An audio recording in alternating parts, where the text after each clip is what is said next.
Perkenalkan, nama saya Clarissa Triviana Manampiring dari kelas S1 Fakultas Keperawatan semester 1. Baiklah, pada saat ini saya akan memenuhi tugas ulangan akhir semester dari mata kuliah agama.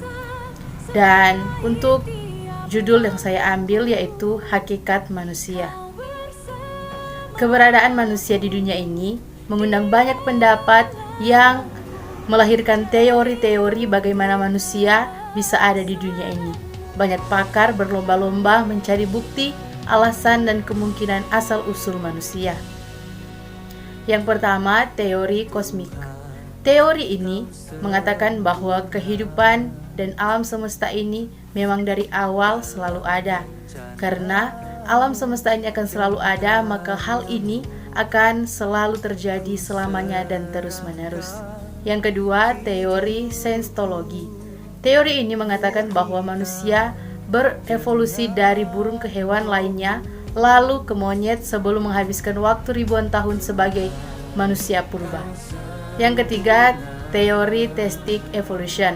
Jika para pemercaya agama mengatakan bahwa evolusi menentang keberadaan Tuhan, maka theistic evolution adalah teori yang menjembataninya.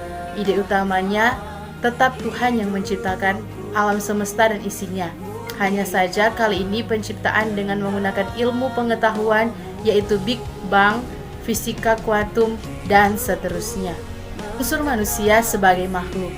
Manusia sebagai makhluk hidup memiliki unsur-unsur yang menjadi bagian dari kehidupannya. Unsur-unsur ini menyusun manusia menjadi makhluk yang utuh dan hidup. Ada dua unsur dan pandangan bahwa manusia adalah makhluk trikotomi yang terdiri dari trikotomi. Pertama, dikotomi. Para penganut dikotomi mengatakan bahwa manusia terdiri dari dua unsur saja, yaitu tubuh dan jiwa atau roh saja.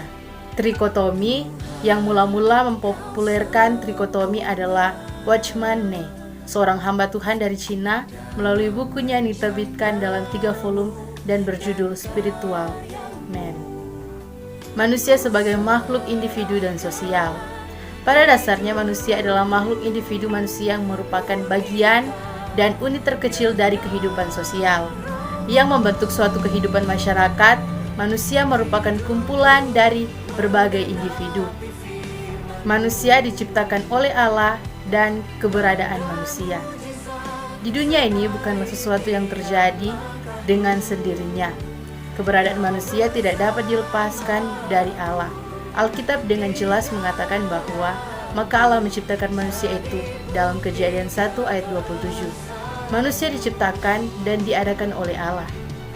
Penciptaan manusia oleh Allah merupakan suatu karya yang sangat luar biasa. 1. Diciptakan dengan pertimbangan dan perencanaan. 2. Diciptakan langsung oleh Allah. 3. Dihidupkan dengan nafas Allah. 4. Diciptakan segambar dan serupa dengan Allah. Makna segambar dan serupa dengan Allah adalah manusia diciptakan Allah sebagai makhluk yang istimewa, yaitu sebagai gambar Allah. Dalam bahasa Ibrani disebut Tselem dan dalam bahasa Latin disebut Imago Dei. Segambar dengan Allah artinya adalah gambar Allah yang ada pada diri manusia hanya ditemukan melalui kapasitas-kapasitas akal budi, emosi, kehendak menurut rupa Allah. Memiliki makna bahwa manusia mampu menanggapi dan menjalani persekutuan dengan Allah dan mencerminkan kasih, kemuliaan, dan kekudusan. Tujuan diciptakan serupa dan segambar dengan Allah. Yang menjadi tujuan Allah menciptakan manusia serupa dan segambar dengannya adalah pertama, menunjukkan hubungan yang khusus antara manusia dengan Allah. Sebagai ciptaannya, tujuannya adalah sebagai gambar Allah, manusia harus dapat mengasihi Allah dengan benar. Tugas dan tanggung jawab manusia. Sebagai ciptaan yang sempurna jika dibandingkan makhluk lainnya, maka manusia memiliki tempat dan hak yang istimewa yang dimiliki oleh makhluk lain. Yang menjadi tugas dan tanggung jawab manusia adalah sebagai mandataris Allah. Manusia diciptakan untuk memuliakan Tuhan, diciptakan untuk menikmati persekutuan dengan Tuhan, diciptakan untuk melakukan kehendak-Nya, dan untuk mengenal Allah dan kehendak-Nya. Itulah hasil riset saya tentang hakikat manusia. Terima kasih.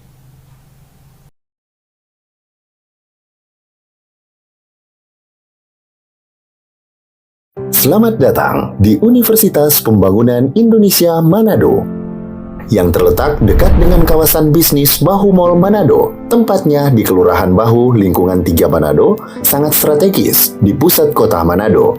Dibangun di atas lahan seluas 2,5 hektar, Universitas Pembangunan Indonesia Manado berdiri megah dengan ruangan 7 lantai, terdiri dari ruangan kelas, ruangan kantor, perpustakaan, laboratorium komputer, laboratorium keperawatan, pengadilan semu, dan laboratorium bahasa, kantin, serta rooftop di lantai atas. Universitas Pembangunan Indonesia Manado memiliki 6 fakultas dengan program studi, yaitu Fakultas Pertanian, Prodi Agribisnis, Fakultas Hukum, Prodi Hukum, Fakultas Teknik, Prodi Teknik Elektro dan Teknik Sipil, Fakultas Ilmu Sosial Ilmu Politik, Prodi Ilmu Politik, Fakultas Sastra, Prodi Sastra Inggris, Fakultas Keperawatan, Prodi Ilmu Keperawatan, dan Profesi Nurse. Didukung oleh sumber daya manusia yang berkompeten dan tersertifikasi, Universitas Pembangunan Indonesia Manado memiliki dosen dan tenaga kependidikan dengan latar belakang S2 dan S3 lulusan dalam dan luar negeri. Proses belajar mengajar dilaksanakan dengan teknologi informasi merujuk perkembangan dunia modern saat ini, dilakukan dengan sistem e-learning dan sistem ujian online atau ULAIN. Hasil tracer student Universitas Pembangunan Indonesia Manado dan fakultas menyebutkan lulusan UNPI sudah tersebar di dalam dan luar negeri.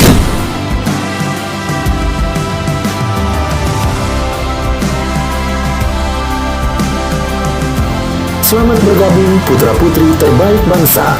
Kembangkan dirimu, raih cita-citamu setinggi bintang di langit. Kami siap menghasilkan generasi terbaik dan pemimpin di masa depan.